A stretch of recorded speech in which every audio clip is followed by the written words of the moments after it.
दोस्तों नमस्कार, स्वागत है आप सभी का एक बार फिर से। आई चलते हैं राजस्थान से जुड़ी महत्वपूर्ण और ताजा खबरों की ओर। लेकिन उससे पहले अगर आपने अभी तक इस चैनल को सब्सक्राइब नहीं किया तो कर लें, जिससे कि आपको राजस्थान से जुड़ी हर एक महत्वपूर्ण ताजा खबर रोजाना मिलती रहे। पहली और बड़ी खबर, Bharat Ratna master blaster cricketer Sachin Tendulkar अपने परिजनों के साथ रणथंभौर आएंगे। रणथंभौर में अपनी पत्नी अंजलि तेंदुलकर का 55वां जन्मदिन सेलिब्रेट करेंगे, जिसे लेकर आला अधिकारी अलर्ट मोड पर हैं। रणथंभौर दौरे के दौरान पूर्व क्रिकेटर एवं उनका परिवार रणथंभौर में टाइगर सफारी करेंगे। इस दौरान वहां पर टाइगर और अन्य वन्यजीवों की अठखेलियां भी देखेंगे। जानकारी के मुताबिक मास्टर ब्लास्टर सचिन तेंदुलकर 8 नवंबर को जयपुर से सड़क मार्ग से रणथंभौर जाएंगे। अगली खबर, बीजेपी ने जनवरी तक कांग्रेस सरकार के खिलाफ माहौल खड़ा करने का ब्लूप्रिंट फाइनल कर दिया है। केंद्रीय संगठन और प्रभारी अरुण सिंह ने इसकी मंजूरी जारी कर दी है। भाजपा गहलोत सरकार के 4 साल के कार्यकाल के काउंटर से लेकर नए साल तक गहलोत सरकार के खिलाफ बड़ा माहौल बनाने जा रही है। इसी कड़ी में तय किया गया कि 200 विधानसभाओं में प्रचार रथ गांव ढाणी तक जाएंगे। प्रत्येक विधानसभा क्षेत्र में प्रतिदिन 3 से 40 किलोमीटर की रनिंग रहेगी। करीब 9 से 10 दिन तक कुल 300 किलोमीटर तक ये रथ यात्रा चलेगी। अगली खबर, बड़ोदरा में आंदोलन कर रहे बेरोजगारों से मिले मुख्यमंत्री अशोक गहलोत। उपेंद्र यादव और सीएम के बीच बड़ी वार्ता हुई। मुख्यमंत्री अशोक गहलोत फिलहाल गुजरात के बड़ोदरा दौरे पर हैं। इस दौरान बड़ोदरा एयरपोर्ट पर सीएम गहलोत से राजस्थान बेरोजगार एकीकृत महासंघ के अध्यक्ष उपेंद्र यादव ने मुलाकात की। गहलोत ने उन्हें शाम को सर्किट हाउस में मिलने के लिए आमंत्रित किया था। राजस्थान के बेरोजगार युवा पिछले 36 दिन से अपनी विभिन्न मांगों को लेकर आंदोलन कर रहे थे।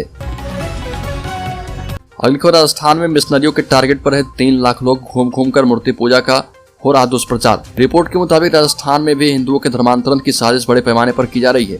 राज्य के करीब 3 लाख लोगों के संपर्क में ईसाई प्रचार मंडलियां हैं और मूर्ति पूजा को लेकर दुष्प्रचार किया जा रहा। हाल ही में उत्तर प्रदेश के मेरठ से मदद के नाम पर 400 लोगों को धर्मांतरित कर ईसाई बनाने का मामला सामने आया था। मीडिया रिपोर्ट के मुताबिक राजस्थान में भी हिंदुओं के धर्मांतरण की साजिश बड़े पैमाने पर रची जा रही है। राज्य के करीब 3 लाख लोगों के संपर्क में ईसाई प्रचार मंडलियां हैं और मूर्ति पूजा को लेकर दुष्प्रचार किया जा रहा। वहीं मध्य प्रदेश में भी ऐसा ही मामला है। अगली खबर, शिक्षा मंत्री बी डी कल्ला का भाजपा पर हमला। कहा कि जिस गाय की पूजा करते हैं उसी को मारते हैं लठ। संगोष्ठी में मुख्य अतिथि के रूप में शिक्षा मंत्री बी डी कल्ला ने केंद्र सरकार और बीजेपी नेताओं पर जमकर हमला बोला और कहा कि स्वर्गीय मरुधर मृदुल हमेशा गरीबों के लिए काम करते थे। शिक्षा मंत्री बी डी कल्ला ने कहा कि आज लोकतांत्रिक संस्थाओं पर खतरा बढ़ गया है। आज एक ही व्यक्ति खुद को स्वयंभू समझ रहा। लोगों ने तो गणेश जी तक को दूध पिला दिया और हमने हमेशा से अंधविश्वास को छोड़ने की बात कही है। अगली खबर, सचिन पायलट खेमे ने फिर से गहलोत के खिलाफ मोर्चा खोल दिया। राजेश गुढ़ा बोले, सारी शक्तियां अकेले सीएम अपने पास रखते हैं। राजस्थान में सचिन पायलट खेमे ने एक बार फिर से मुख्यमंत्री अशोक गहलोत के खिलाफ मोर्चा खोल दिया है। गहलोत सरकार के सैनिक कल्याण मंत्री राजेंद्र गुढ़ा एक बार फिर से खुलकर राज्य नेतृत्व के खिलाफ मैदान में उतरते नजर आ रहे और आरोप लगाया कि सारी शक्ति पूरी तरह से मुख्यमंत्री अशोक गहलोत और उनके कार्यालय तक सीमित रह गई है। आगे ये भी कहा कि एक कांस्टेबल के ट्रांसफर के लिए मुख्यमंत्री के आवास पर जाना पड़ता है। अगली खबर, विधायक दल की बैठक से गहलोत गुट की बगावत वाले मामले में कार्रवाई में हो रही देरी के सवाल पर सचिन पायलट का दर्द झलक गया और कहा कि अनुशासनहीनता हुई थी। ए.के. एंटनी की अध्यक्षता कमेटी बनी हुई है और फिलहाल अध्यक्ष समेत नेताओं के चुनाव में व्यस्तता है, लेकिन पार्टी को कार्रवाई तो करनी पड़ेगी। राजस्थान के पूर्व उप मुख्यमंत्री और कांग्रेस के युवा नेता सचिन पायलट हिमाचल प्रदेश में पार्टी के लिए जमकर प्रचार कर रहे और इस दौरान सचिन पायलट ने कहा कि गहलोत गुट पर कार्रवाई होनी चाहिए। अगली खबर, राजस्थान में अगले साल विधानसभा चुनाव होने हैं, लेकिन कांग्रेस में सब कुछ ठीक नहीं है।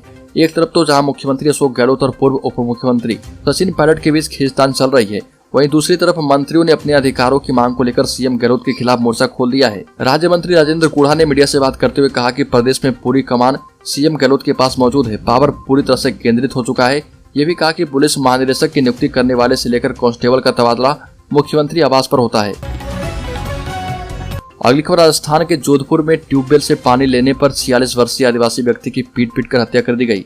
पुलिस ने यह जानकारी दी है। मृतक के भाई अशोक ने आरोप लगाया कि आरोपियों ने सुरसागर में भोमिया जी की घाटी निवासी 46 वर्षीय किशन लाल भील को जाति सूचक अपशब्द कहे और परिवार के सदस्यों को किशन लाल को अस्पताल ले जाने नहीं दिया। ये भी कहा कि पुलिस के पहुंचने के बाद ही परिजन गंभीर रूप से घायल किशन लाल को अस्पताल ले जा पाए, जहां पर उसकी मौत हो गई। पुलिस ने यह भी कहा कि इस मामले में अब तक 3 आरोपियों शकील, नासिर और बबलू को हिरासत में लिया गया है। अगली खबर, भीलवाड़ा शहर में आतंक मचाने वाले लुटेरी गैंग के 3 सदस्यों को पुलिस ने बेपर्दा गिरफ्तार किया। शहर में 1 से 5 नवंबर के बीच हुई नकबजनी, लूट एवं संत महात्माओं के साथ मारपीट की 10 वारदातों को लेकर भीलवाड़ा पुलिस को बड़ी सफलता मिली। अतिरिक्त पुलिस अधीक्षक ज्येष्ठा मैत्री ने वारदात का खुलासा करते हुए कहा कि इन वारदात के मुख्य 3 आरोपियों को बेपर्दा गिरफ्तार करके एक नाबालिग के विरुद्ध केस भी दर्ज किया गया है। ज्येष्ठम मैत्री ने कहा कि 4 नवंबर की रात एवं 5 नवंबर की अलसुबह शहर में अज्ञात लोगों ने चोरी की 6 घटनाओं को अंजाम दिया था। अगली खबर, राजस्थान के 3 शहरों में आयकर विभाग की छापेमारी, 100 करोड़ रुपए से ज्यादा की काली कमाई जब्त। आपको बता दें कि राजस्थान में इनकम टैक्स विभाग की ओर से बीकानेर, जोधपुर एवं नोखा में सट्टेबाजों के 3 ग्रुप के कई ठिकानों पर इनकम टैक्स की छापेमारी की कार्रवाई की गई। इस जांच में विभाग ने 100 करोड़ से ज्यादा की अघोषित संपत्ति के दस्तावेज जब्त किए हैं। कार्रवाई करते हुए यहाँ पर विभाग ने आयकर छापों में बड़े पैमाने पर काली कमाई का खुलासा किया है। सट्टेबाजी से जुड़े ग्रुपों ने 70 करोड़ रुपए की अघोषित आय सरेंडर की और 1.5 करोड़ रुपए की नकदी भी जब्त की गई है।